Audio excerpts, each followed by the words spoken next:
કેમ ભાભી ઉદાસ છો? આજ મારા ભાઈ આવ્યા ત્યારથી તમે આમનામ જ ઉદાસ બેઠા છો. મારા ભાઈએ કીધું કાંઈ તમને? ના ભૂમિ, એવું કાંઈ નથી. બોલો ને, કાંઈ ટેન્શન હોય તો કયો. આપણે એકબીજાને કહેશું તો જ નિવારણ આવશે ને. તાર ભાઈને બિઝનેસમાં નુકસાન થયું છે. કેટલું? 40 લાખ રૂપિયાનું. 40 લાખ? કદાચ અમારે અહીંથી જતું રહેવું પડશે એમ તાર ભાઈ કહેતા હતા.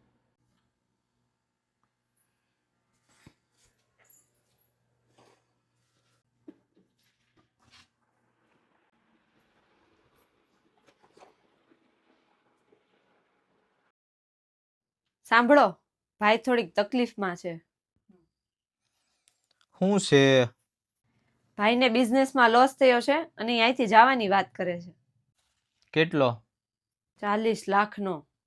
હા તો ધ્યાન રાખીને બિઝનેસ કરાય ને, એમાં તો આપણે શું કરીએ? આપણે શું કરીએ એટલે? જો બિઝનેસ એનો અને ખોટે એની, એમાં કઈ હું એનો ભાગીદાર તો નથી. ભાગીદાર નથી, પણ ભાઈ તો છો ને. તો હું શું કરું બોલ?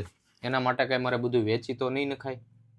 ભાઈ હાટું તો લોકો ભગવાન સામે લડી લે, અને તમે આ ઘર પકડીને બેઠા છો. આજે ભાઈને તમારી જરૂર છે અને તમે એની ખાલી બાજુમાં ઊભા રહીને કહેશો ને કે ભાઈ મૂંઝાતો નહીં, તો પણ એનામાં રિસ્ટાર્ટ કરવાની હિંમત આવી જશે.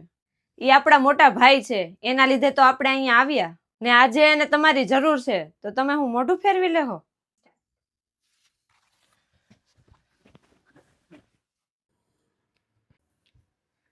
મોટા ભાઈ સાંભળો તો. હા બોલ નાના. આ ભૂમિને ભાભી વાત કરે છે એ સાચું છે? હા નાના, પણ તું ટેન્શન ન લેતો. હું ગામડે વયો જઈશ એટલે અહીંયા તને કોઈ હેરાન નહીં કરે. ભાઈ તમારે ક્યાંય નથી જવાનું. મારી પાસે થોડાક પૈસા બચાવેલા પડ્યા છે અને થોડાક હું બહારથી કરી લઈ, અને જરૂર પડે ને તો આ ઘર અને ભૂમિના દાગીના પડ્યા છે એ વેચી નાખશું, પણ તમને હું ક્યાંય નહીં જવા દઉં. પણ નાના, આ બધું તારા પૈસાનું છે અને તારું છે એટલે બેટલે કાંઈ નહીં મોટા ભાઈ.